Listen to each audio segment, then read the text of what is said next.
Everybody to the September meeting of the Zonta Says Now Intercontinental think tank. My name's Carol Theobald and I have the privilege of leading the International Zonta Says Now working group. I'm hosting this meeting today from Perth in Western Australia. Please remember to keep your microphone on mute during presentations, and you're welcome to ask questions or make comments in the chat line. We're recording today's meeting, but conversations in the breakout rooms will not be in the final recording. As you can see, we've got a full program today, so we'll begin. So we're delighted to welcome you all, and special welcome to International President Uta Schulz, who is joining us today from Germany, and also to our first timers to the think tank. Please use the chat line to say hello and where you are from, and your local time, because for some of us it's morning, some for evenings, and some nighttime. Each month we highlight a United Nations International Day. And on the 29th of September, it's the International Day of Awareness on Food Loss and Waste Reduction. With over 700 million people experiencing hunger, it's sobering to realise that 13% of the world's food is lost in the supply chain from post-harvest to retail, and a further 17% is wasted in households, food services, and retail. So think about what you are eating and what you may be wasting this month. Our Intercontinental think tank is coordinated by our Zonta Says Now working group. And our co-host today will be Karen Lang in Germany, Dilruma Ahmed in Bangladesh, Joan Kabayambi in Uganda, Erica Lavia in India, and Angela Brockman and Julie Trone in the USA. I'll now ask Dilruma Ahmed from Bangladesh to explain why Zonta Says Now. Thank you, Carol. Good day to all of you. I wonder what timings you are on. Anyway, this is evening for me. So now I invite you to watch this video. Let's take a minute to remind ourselves why Zonta Says Now to gender equal climate action. This train was built during the Industrial Revolution, a time when humans started to put more greenhouse gas emissions into the atmosphere. They are accumulating, forming a blanket around the planet and causing global warming and associated extreme weather events. Click. Extreme droughts, fires, floods, and storms trigger social disruption, causing millions of people to lose their livelihoods and homes. This social disruption magnifies any existed inequality, including gender inequality. Zonta Says Now stops the train by taking climate action and closing the gender gaps. We use 3 tools to achieve this. Carol, could you click our website? Mm-hmm. Yes. Click on our think tanks and our framework for action. We have many resources and are guided by the Zonta International Statement on Climate Change. I'll now hand over to Julie Trone from Colorado in the USA, who will explain what has happened since the last meeting. Thank you. Well, actually, I think it's going to be Angela who is going to do that one. Yeah. Okay. Sorry for that. My turn. Thank you, Dilruma. And this is what we have been doing since our last meeting, and we have been busy. The action guides have now been uploaded to the zonta.org Zonta Says Now resource area. We have 3 surveys, one for members, one for club presidents, and one for district governors. This survey guide will close on the 21st of September. So far, we have received 370 member surveys, 20 from club president surveys, and only 1 district governor. So we're asking everyone, please get the word out. Get as many people as you can to take these surveys, because we will use those as we develop forward. The documents with the link and the QR code is with the meeting notes in our working page. A social media team is being set up, and we are working with Kate Endren at Zonta International Headquarters to establish some processes for sharing information. We have submitted a couple of ideas to Zonta Says Now workshops at the International Convention in Brisbane for 2024. And with this, I will now hand it over to Julie to explain to us all about our virtual art gallery. Julie? Thank you, Angela, and welcome everyone. It's good to see you today. The virtual art gallery is online. It's so exciting. The news is so exciting. It's let me start with what it is. And well, the virtual art gallery is a virtual art gallery. What we're doing is we've created a web page, and the web page has oh, thank you, Carol. A web page has instructions and application, and for any Zontian Z Club member, Golden Z member, you can actually apply to or fill out an application and submit your artwork. The artwork, as you see, is in digital format with a short description by December 15th. Everyone's artwork that applies to Zonta Says Now is accepted. It is not a contest. It is a collaboration of Zontians all over the world submitting the different types of artwork you see on the screen to say, we get it. We are using the arts to express ourselves about climate action and gender equality.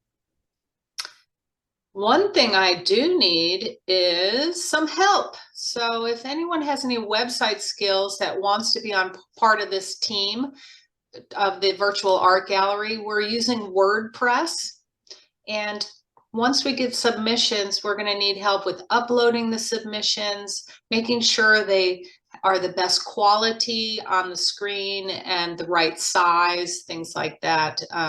So if anybody or someone you know who's a Zontian would like to step in and help me out, please let me know. You can either email Carol or myself, julie.trone@hotmail.com. We also have on the website, Carol, can I share my screen? Yeah, sure. Oh, here it is. Never mind. Carol's got it. You see at the bottom, it says julie.trone@hotmail.com. You can contact me here if you feel like you can help. Also, I mean, more than website skills, if you just really want to be involved in this project, I would love to have a few people just helping out and working together. So that's it, really. Thank you. This is a great slide with what the submission form looks like. And there's no money involved. There's no awards. Everyone is equal, gender equal, submission equal to be part of this program. So thank you. If you have any questions, we will put them in the chat, and I will, during the program, I will answer them. I see that, is Eric here? No, Eric's not here at the moment. So anyway, I was going to hand over to Eric to introduce Christine, our guest speaker today. So it gives me great pleasure to introduce Christine. Christine is in District 23, where I'm also in District 23 in Australia. Christine was the senior judge in the Specialist Environment, Resources and Development Court in South Australia. She's a background in law, governance, academia in Australia, and development aid projects in Southeast Asia and the Pacific Island nations. She is a visiting professor in laws in the University College London School of Engineering Sciences, where she lectures in the law and Indigenous peoples' rights in relation to resources development. She's currently a member of the board of the Environment Protection Authority in South Australia, and she's also recently consulted to Conservation International Fiji for the government of Fiji on blue carbon rights and benefit sharing. Christine has been a member of the Zonta Club of Fleurieu Peninsula since 2019 and is currently its vice president. We are also grateful to Christine, who was on the small team that developed the Zonta Says Now action guides. Please use the chat line if you have any questions. So I'm going to stop sharing my screen so as Christine can share hers. Over to you, Christine. Okay, thanks, Carol.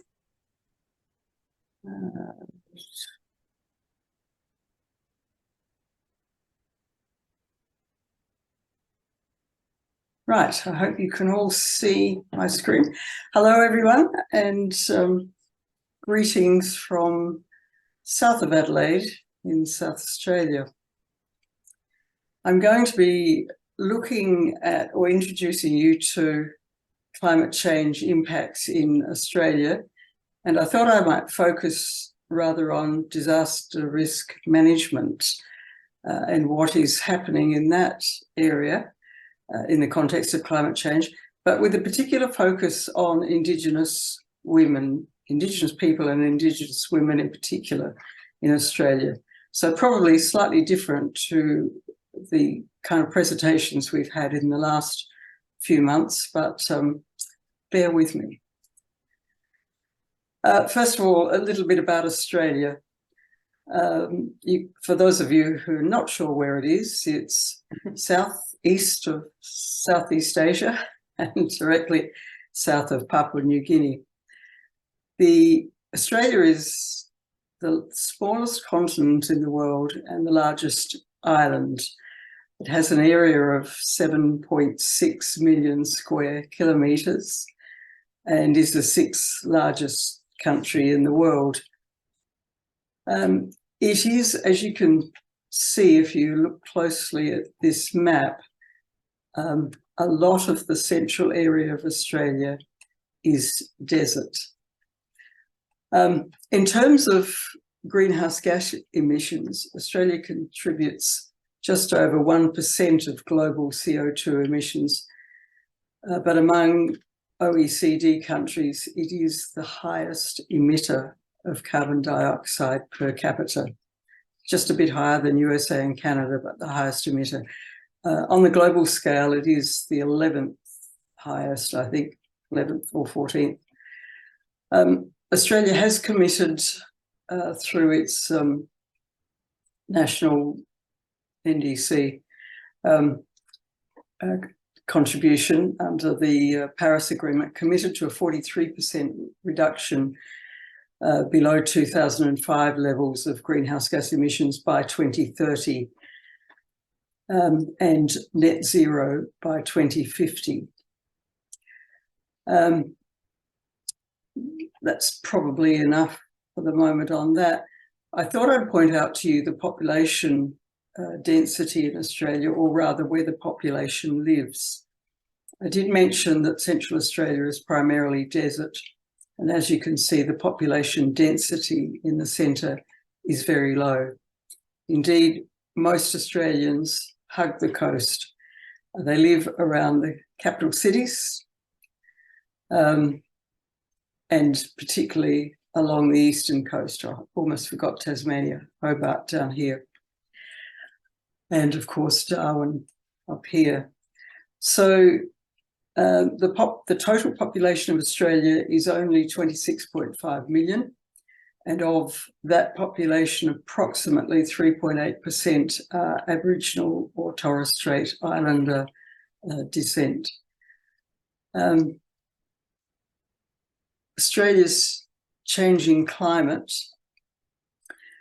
This graph indicates Australia's land surface and sea surface temperature changes since records were first kept in 1910.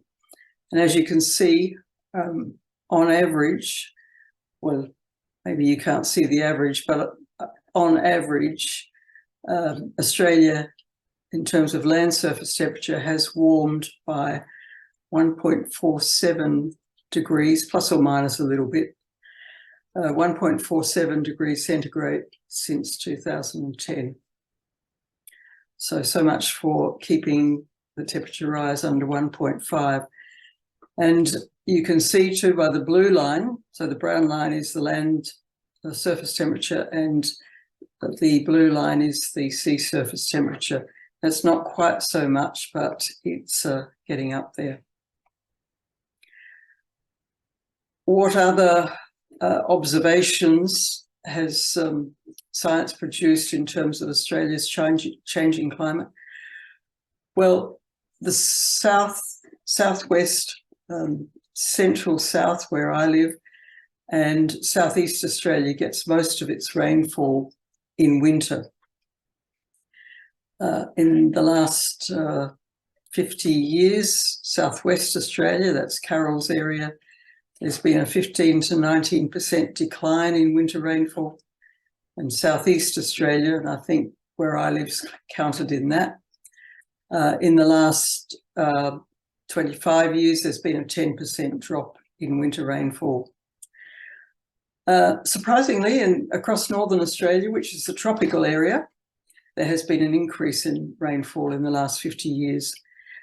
The big change, whether it's in the north or south of the country, is that rainfall events are becoming more intense. And that means greater prospect of flood events, and there have been a number. What has been forecast, I understand, is that there's a decline in the frequency of cyclones in the northern areas. Well, they only affect them, in general, they only affect the northern areas of Australia. The sea surface temperatures have been increasing over the last 120 years. So there's been an increase of more than 1 degree centigrade, which I understand is quite significant for the sea. And of course, we know why the sea temperatures is to do with the increase in carbon dioxide in the atmosphere being pulled into the sea. Sea level increase around Australia has attained the global average, or in parts it's been greater than the global average in the last 20 years.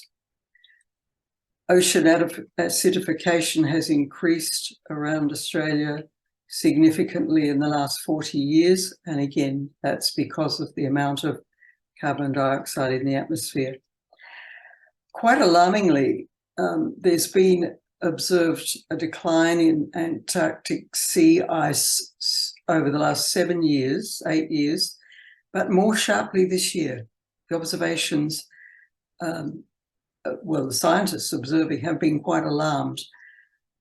And I must say, I didn't know, but the reason that is significant is that Antarctic ice regulates both the ocean and the air temperatures.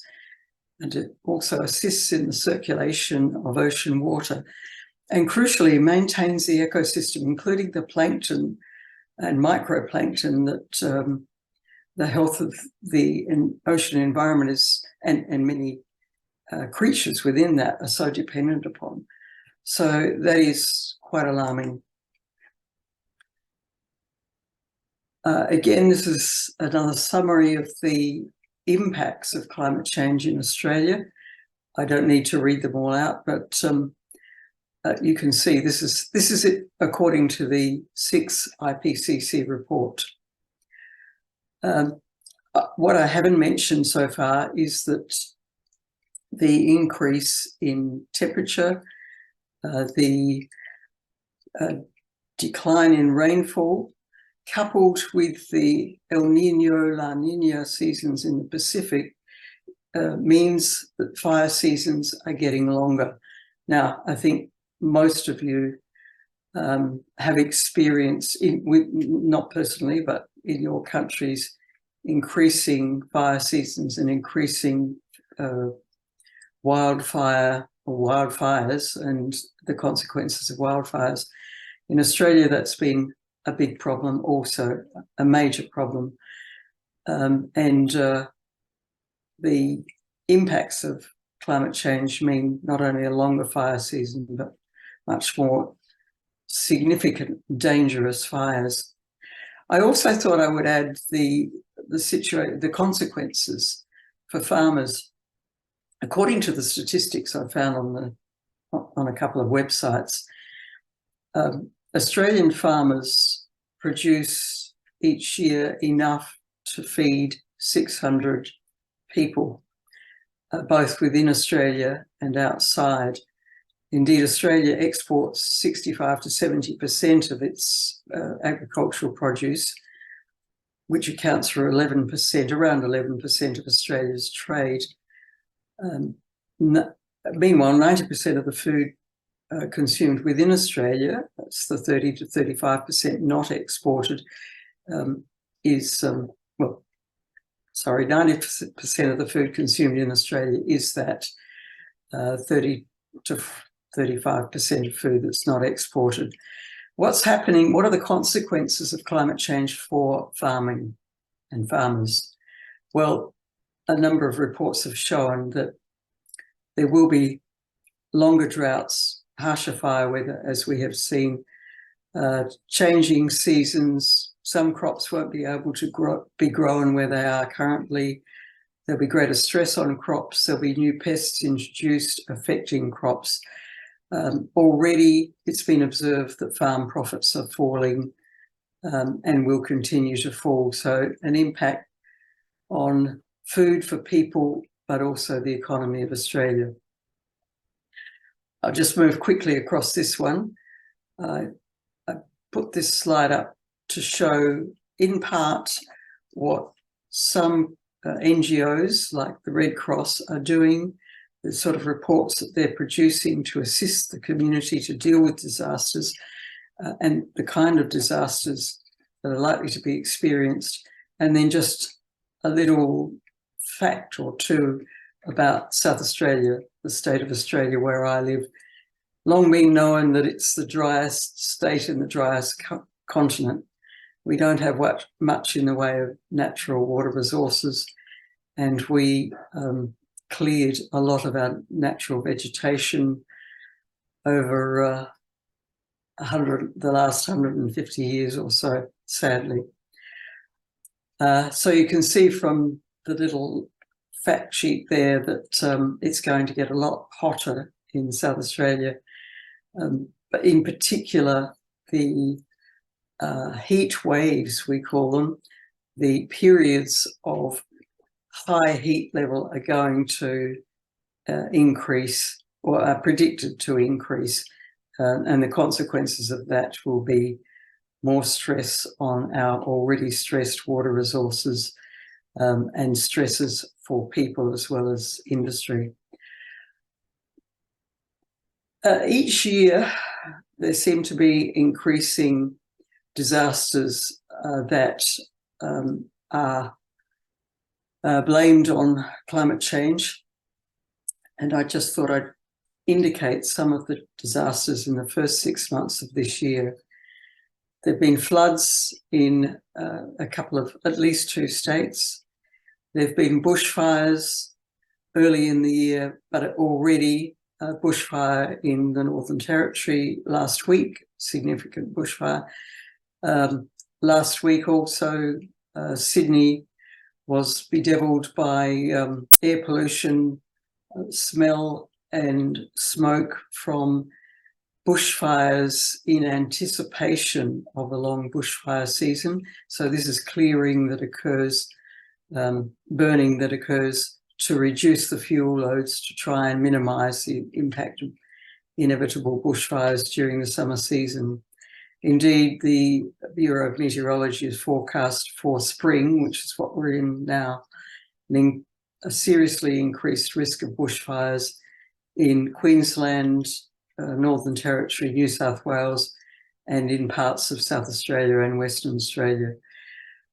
Cyclones, we've had a cyclone in the north of Western Australia in the first half of this year, serious one, and Australia doesn't get much in the way of tornadoes, but there was a serious one in Victoria this year.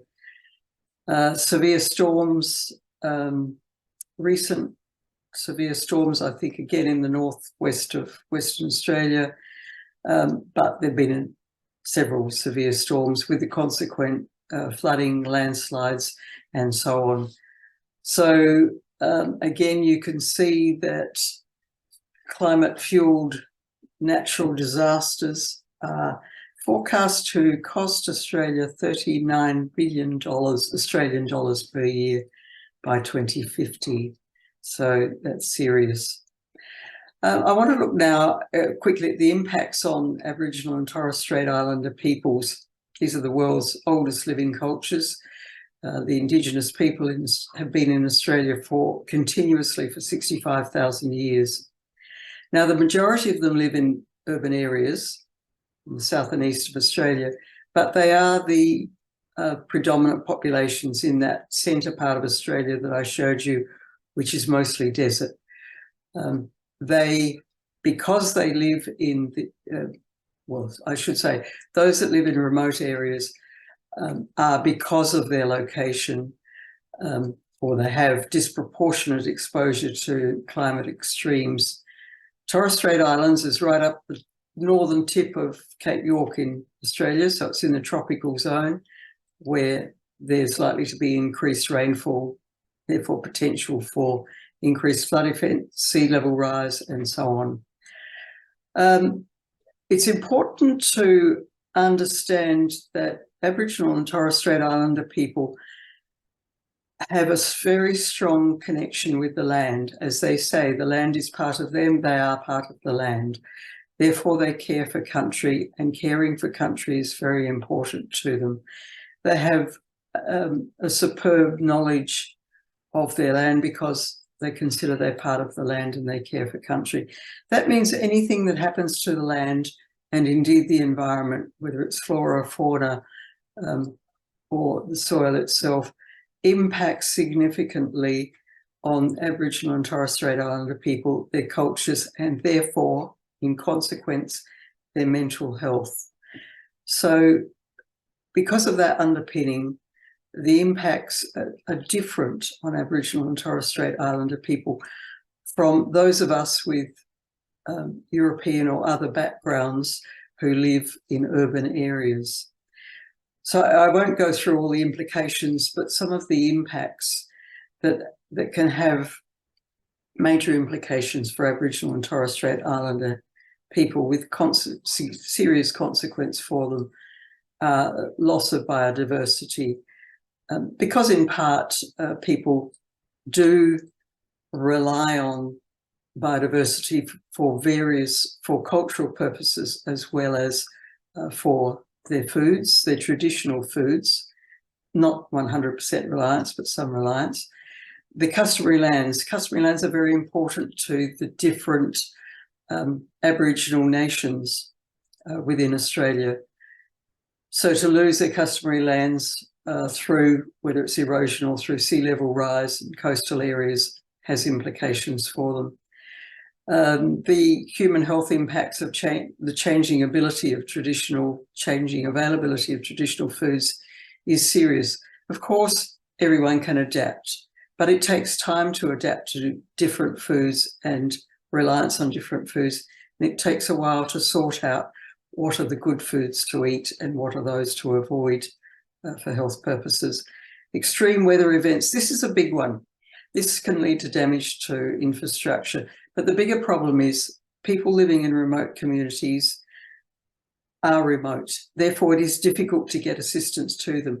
We've seen that recently with floods in remote areas of Australia, with bushfires in remote areas, so that sometimes these people, that the help takes so long to get to them, they feel as if they've been forgotten.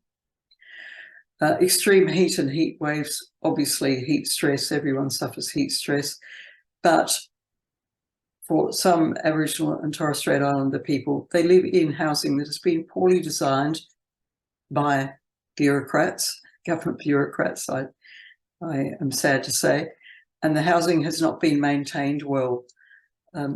This means there are real health challenges when it comes to extreme heat waves and really serious problems for people.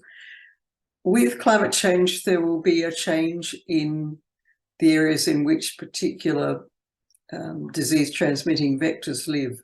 And already we're seeing a rise in the rate of dengue fever, mosquito-borne, in areas of Australia, and there could be an increased risk of infection from other disease transmitting vectors.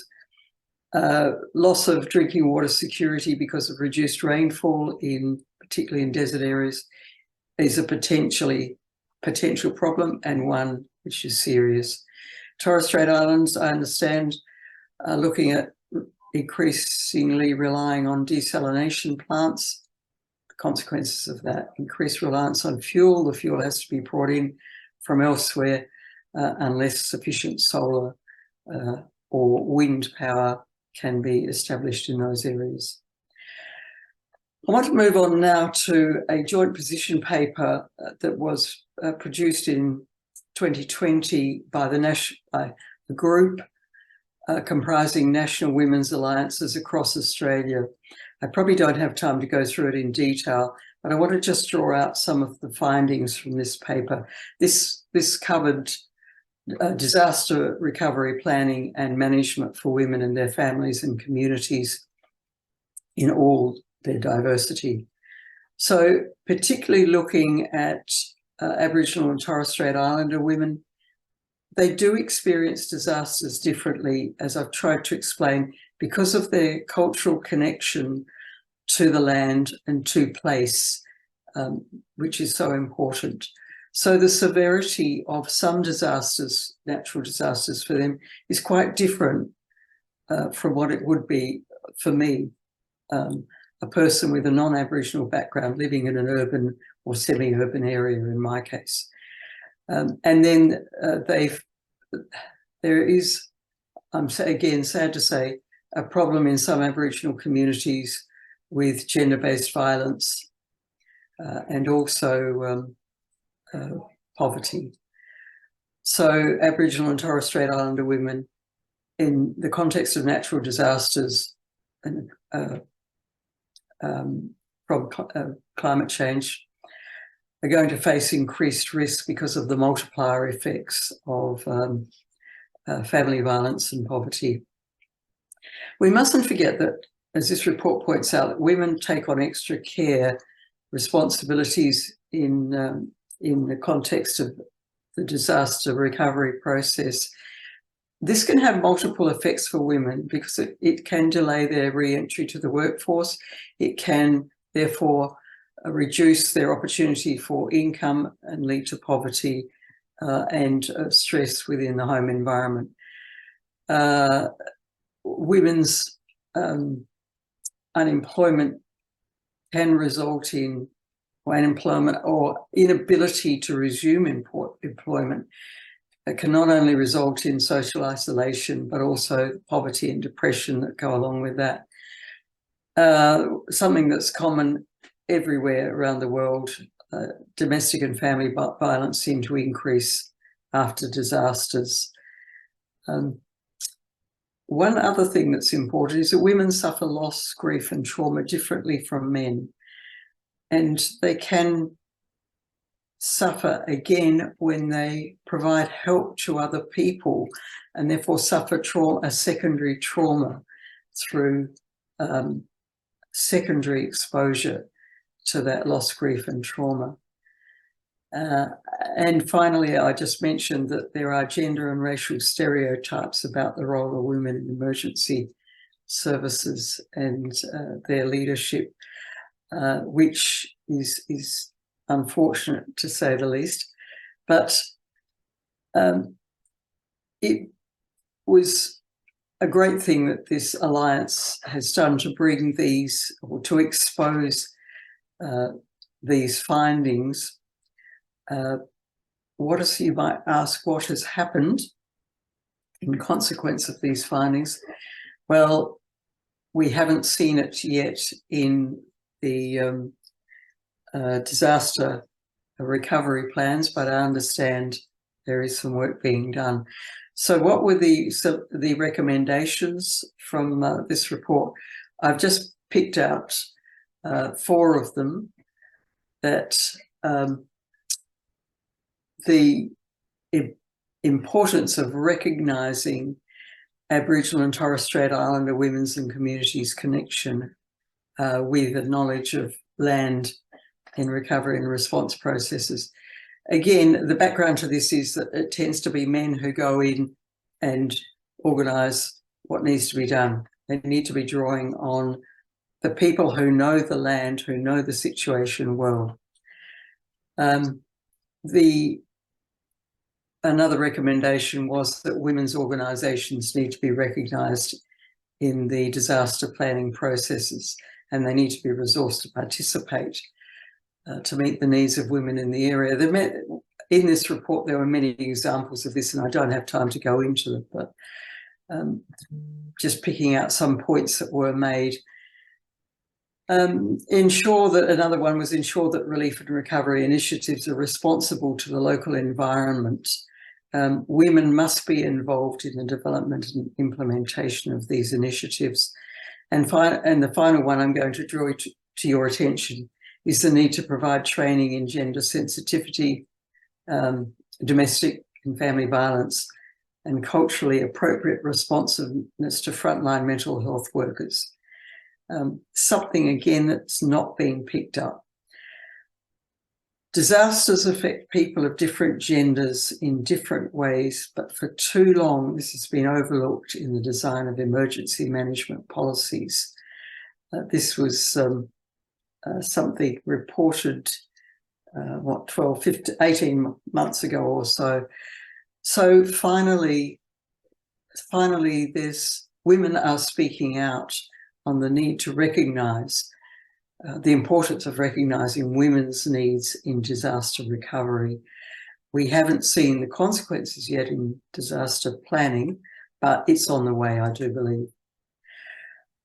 Some good news stories, just pulling out the roles that have been taken by Aboriginal and Torres Strait Islander women in disaster recovery. I've put some photos up here. So there's photos of Indigenous rangers. There's a number of women, particularly in the Northern Territory, but right across the northern areas of Australia, working as rangers to protect country and culture. So these are in the Northern Territory, and these ones are in northwestern Australia, I do believe. Indigenous women of the Great Barrier Reef, they were awarded the Earthshot Prize last year, which is something that's run by Prince William in England, in the UK. Again, we have Indigenous firefighters. It's only fairly recent that a larger number of women have been encouraged, you might say, to join country fire services, which perform a great service in rural areas in Australia dealing with bushfires. And there are Indigenous women, and indeed in Victoria, another southern state of Australia, there's an all-female Indigenous Lake Tyers Aboriginal Trust Country Fire Authority. It's been running for 20 years, I was surprised to see. And then there's a new program called, again in Victoria, called Girls on Fire Incorporated. It's a program for girls aged 15 to 19 in emergency services to encourage them in terms of their development to become firefighters, which will give them a whole, or bring them into the culture of climate change, emergency services, and what needs to be done. So all of these things are really great to see. And finally, I just wanted to mention, as I started with, the role of the Red Cross and what the Red Cross is doing. In particular, it's running a program in partnership with local councils, which is local government in Australia, coordinating a project to help communities prepare for extreme events and a changing climate. This is looking for climate-ready champions who will be trained to take action to help others become climate-ready. So these are some of the things that are happening in Australia in the context of climate change, helping us all to think globally about what's happening, but to act locally and bring that message together with our actions home. Thank you, Carol. Thank you, Christine. That's great. Thank you so much for that. It was good to have the setting up with the climate of what's going on in Australia, and then coupled with what the people are actually doing, which is good. I think we're all a bit worried about what this summer is going to bring forward for us in Australia. So, let's just hope we can get as much preparedness underway as possible. Thank you very much. That's great. I'll just share my screen again to keep us on track. And so did we have any questions in the chat line, Julie, for Christine's presentation? We don't yet, Not but yet. I encourage them. That's fine. Somebody did ask about will we be sharing the presentations, and yes, we will. They'll be on the zontasaysnow.org.au site, and the link is in the chat. So now I just want to hand over to Karen, who is going to facilitate a mini workshop using the action guide. Over to you, Karen. Thank you so much, Carol, and thank you so much, Christine, for this amazing and really inspiring presentation. We are now going to discuss under certain main points in our breakout rooms today. We want to focus on the action guide 1, raising awareness. The action guide use, as you might know, the 5 steps of the framework for action. Gather the facts, lead by example, use our voice, advocate, and collaborate. And today we will look at the advocacy section in the action guide. In particular, we want to explore how is the specific situation of women in our communities, in our countries. How is this taken into account? How are women involved? Are women, their views and needs taken seriously, and are they included in the decision-making process on an equal basis with men? What would have to happen for this to happen? How can this be influenced? And very important as well, are there things you think should be addressed at the international level of Zonta in order, for instance, to prepare for the Conference of the Parties in November, and in order to address this also to our United Nations contacts? So please let us know. And are there things we all can do for you locally or nationally to raise awareness? We will focus on these 2 advocacy areas that I have put onto the next slide so you can read them. And well, we ask at the club level, how will you include gendered climate change advocacy actions in your club advocacy plans?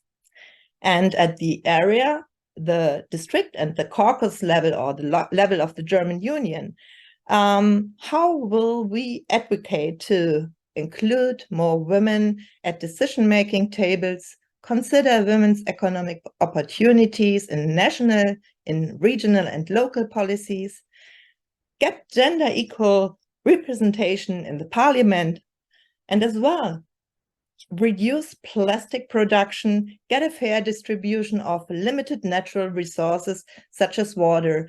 I think that you are agreeing with me that Christine's presentation showed us very clearly why also those points like reducing plastic production and get a fair distribution of resources is very important for women. We will not have time to work through all of the actions, of course. So in your group, please feel free to choose a couple of actions only in the boxes on the left and use the questions on the right to explore the issues. And now we are having about 50 minutes for discussions. The slides will be shown, of course, in our breakout rooms and help us with our discussion. And I wish you all a very fruitful exchange with one another. So have fun and good discussions. Was a wonderful discussion, although not everybody could say something. But yeah, I think what were a couple of key points from our group? One was that, of course, for instance, in Canada, in Ontario, you can watch that there are lots of women's organizations, women's councils, stuff like that, but it still needs to be more normal in the whole population, and that's very difficult still. That's still very difficult that the whole population notices that there are half of them is female and that there are special needs. So there needs a lot more to done. And so parity and going for that goes very closely also to have an impact on climate change, catastrophes and decisions. That was one point. So elect her now. That was Laura Wood is one of those members of this campaign, elect her now, and we have this also, of course, in Zonta clubs. That's one thing. And the other was that it was nice to hear, for instance, from Eric, that in India the situation gets better now. Of course, still in the rural areas you have a patriarchal structure, but more and more women take over in the community councils and have their decision making and have their voice. And from Eric also comes a recommendation to hand in for Zonta International that women, of course, need to be given the tools because they are the better decision makers in his mind, and could be because they know better about lots of things if it comes to climate. And that's one point we really should always address also together with our UN entities. And on the practical level, there came something from Charlene, Thomas, if I'm right. No, Jill, I'm sorry, Jill Darby from Perth, I think, from your club. And that was also very interesting. She said that we should address the topic of insurance policies, because for many of the people who are affected by climate change, they are just out of reach. They can't pay that. So we need also probably things who fund a little bit for that, so that we can help those people. So that's from my side. But now I'm really keen on what things were discussed in the other groups. And I hand it over to Deruba or Angela. I think Deruba and Julie were in one group. Julie and myself were in one group. Julie, would you like to speak? Because you collected sure. our notes. So. Thank you. Everyone was very passionate, and we are from all over the world. So that was an interesting conversation. We chose two areas of focus. Discussion. One is discussion. Thank you. After Dilruba beautifully explained a lot about getting women at the decision-making table and what are some of the barriers, the stigmas, the having females have better choices, more opportunities, and getting them out there, collecting our voices together. Once we talked about barriers, we wanted to talk about how do we get more women at the decision-making tables. and encouragement of other women is actually one of the big, strong words of the day. Also, working together, getting more and more women to express themselves. And then we quickly moved into plastic, reducing plastic production. Pat Jarrett said something very powerful, which is women are the economic drivers of spending.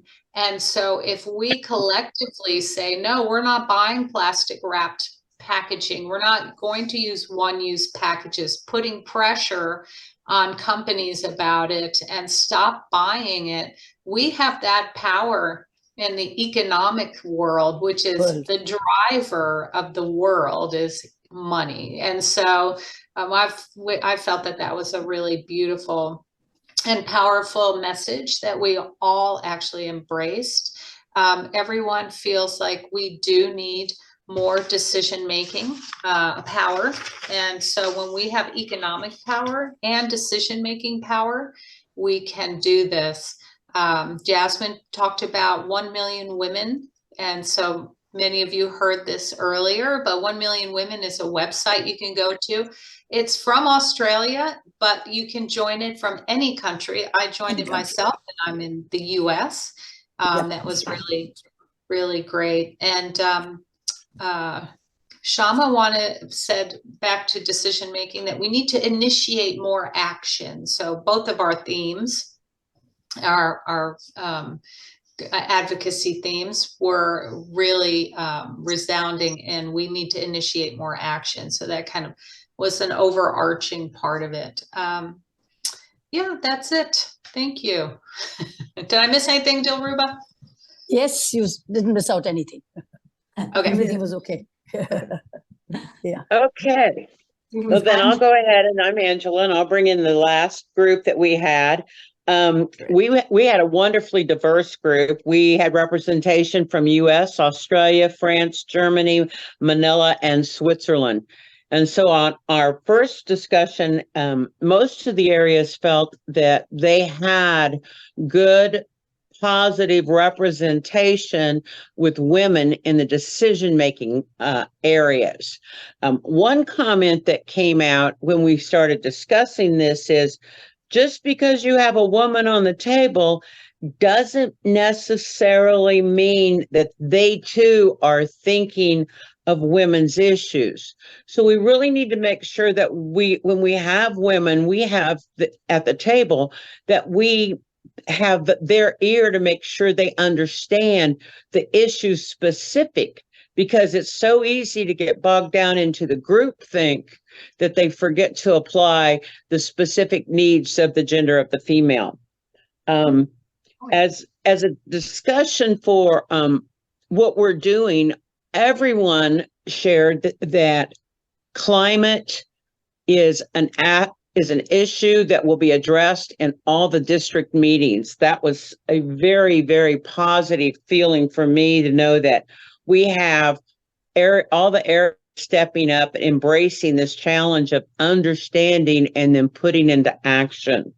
Right. The advocacy is also very active, and many of the districts are supporting children's art groups about how to adapt to climate change. So we should see more of that in the future. And to that, Carol, I hand it back to you. Great. Okay, that's great. I usually end up behind the scenes because I'm sort of sorting people into rooms. So I often miss out on what's in the discussion. So I'm always interested to hear what has been said, which is great. I'll just put us on to share screen, so as we just keep us on track. And thank you for that. That was really good. Thank you for all of your participation. We did that. So, oh no, don't send. Here we go. I don't know if has my Zoom come back again? Can you see them thing? Because it suddenly stopped. Yes. We're back again. You're on. You're okay, Carol. I'm okay, good. Right. I just want to share this with you. I came across the Gender Snapshot 2023 of progress on the Sustainable Development Goals, and I strongly recommend you look through the report. Here's a few of the statistics that stood out from me for it, okay? By 2050, climate change will push 158 million women and girls into poverty and cause 236 million women and girls to be food insecure. Nearly a quarter of women and girls will experience food insecurity by 2030, yet addressing gender gaps could boost global GDP by $1 trillion US. We know that climate change can magnify the impacts of some conflicts, and it's sobering to realize that conflict impacted 614 million women and girls in 2022, which was 50% higher than the number in 2017. And the good news is that if we had universal access to electricity, we could reduce the number of women and girls living in poverty by 185 million. It's interesting to sort of think about that. And what I'm just going to do is, food insecurity was a recurring theme with climate change. And another report recently came out showing how climate change and food insecurity increase the risk of child marriage.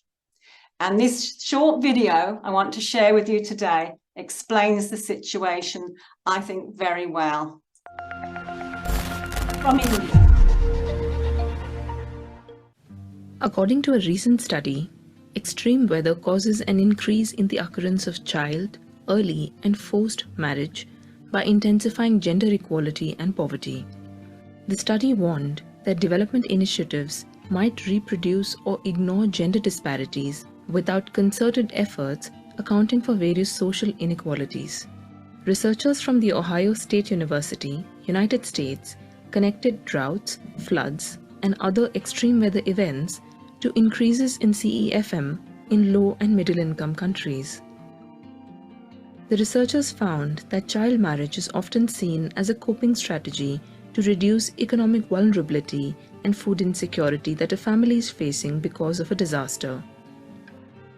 In Bangladesh, for instance, daughters were married early after Cyclone Aila in 2009 to reduce their economic and food burden on the household. Bride price and dowry was an important factor in the link between CEFM and extreme weather. Girls in sub-Saharan Africa or Vietnam, where the groom's family paying a bride price to the bride's family is local custom, had an increased probability of CEFM during droughts and rainfall shocks. But in India, where dowry is common, girls were less likely to get married during a drought year because the bride's family could not afford dowry payment. In some cases, parents resort to CEFM to protect daughters from sexual violence and avoid family dishonor. Educational attainment and CEFM were inversely associated for girls in India and Malawi. Also, the incidence of CEFM decreased in India and Vietnam as parental education increased.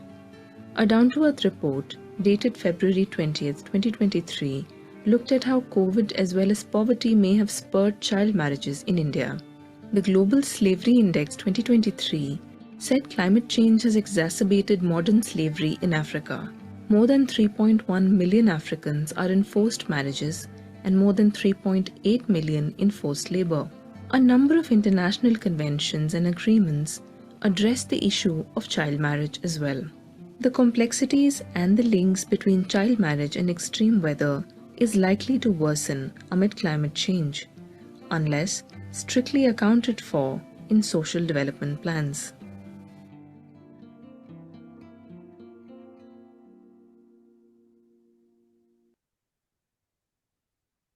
I thought that was a very sobering video that summed up why we are doing Zonta Says Now to gender equal climate action. It brings it all together, which is why it's so important for us to consider donating to the foundation and to the endowment fund, so as we can make sure that our projects that are ending child marriage, the projects that are working on climate change in Madagascar, those projects that are working on reducing the violence against women around the world and educating adolescent girls are just so important. So what I was going to suggest is this month's theme was about, this month's UN theme was about not wasting food. So I'm going to suggest that why don't you donate to the endowment fund the money you save by not wasting food this month? And you can make a difference to women and girls around the world, because every little helps. So now to our next meeting. That will be on Sunday, the 15th of October from 6 to 7:30 p.m. UTC. And please register for the meeting now, so the date's in your calendar in the right time zone. And the slides and videos from today's meeting will be uploaded to the Intercontinental Think Tank page on District 23's Zonta Says Now website in the next couple of days. And so I think that will like to thank Christine again for your presentation today and the research that went into the facts and figures that you produced. It takes a lot of work to get all that information together, and we really appreciated it. And to all of you for your contribution to the discussions today in the breakout rooms. And remember that through our gender equal climate action, we are building a better world for women and girls. And if you have not done so already, please complete and submit your Zonta Says Now survey and encourage others to do the same. So you can take a picture on your phone of the QR code on the screen. That will take you to the members survey that you can fill out now before you forget. And check out the Zonta Says Now resources on the websites and start creating your artwork for the virtual art gallery, because we can't wait to see it.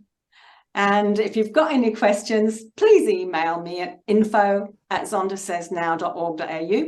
And until next month, oh, I better say, has anyone got any comments or questions that they would like to ask before we finish today?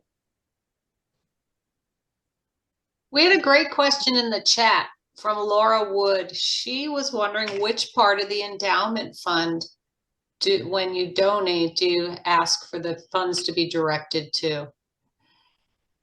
You can, if you put your funds to the foundation, you can choose which part it goes to, service programs or the Amelia Earhart, etc. On the website, it shows you all the areas that you can donate to if you have a particular choice. If you're not sure you want it to go anywhere that can help, put it to the Rose Fund. And if you want to put it to the future, you can put it to the endowment fund. And the endowment fund is like the future fund. So we will only work off the interest from the endowment fund to support projects in the future. Does that help? Yeah. And we had another question. This is something for us all to consider from Regine. She said, listening to the most interesting presentation from Christine, I was wondering if it would not be better to save carbon monoxide output from all the Zontians flying into Brisbane from all over the world in 2024 and go back to a Zoom version of the international meeting as we did during the coronavirus times. Yes, the thing about going to convention is that there are some things which you can do face to face, which you cannot do via Zoom. And we only have the conventions once every 2 years.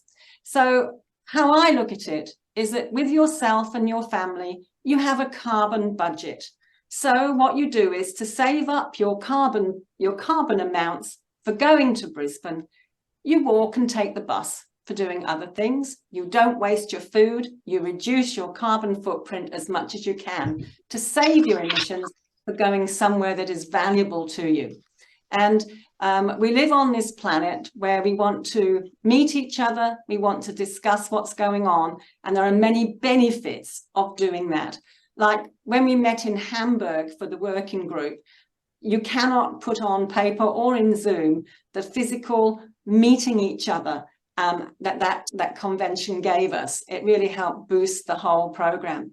But I must admit, when I went to Hamburg, I did buy a lot of carbon offsets to offset my flight. I made sure I had a direct flight as much as possible, not too many takeoffs and landings.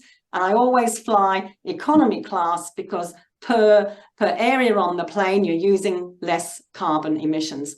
And also the airline I chose does use some of the synthetic fuels in its mix, which they put on in Heathrow, because I went via London. But there are things that you can do. So take the bigger picture, one step back, and think about what is your overall global footprint, your overall carbon footprint, and adjust it accordingly to do the things that you choose to do. Wonderful. That's all the questions I see. Great. And just if you go online to the Zonta Says Now causes area of the international website, you will find the guidelines for the virtual art gallery. And so, you know, please do that. And I've got someone here, planting more trees is a great option. Yes, it is a good option, but not the only option. Put it as part of the big picture. That's great. Okay, so I think that just about wraps us up for today. It's good to see some happy faces.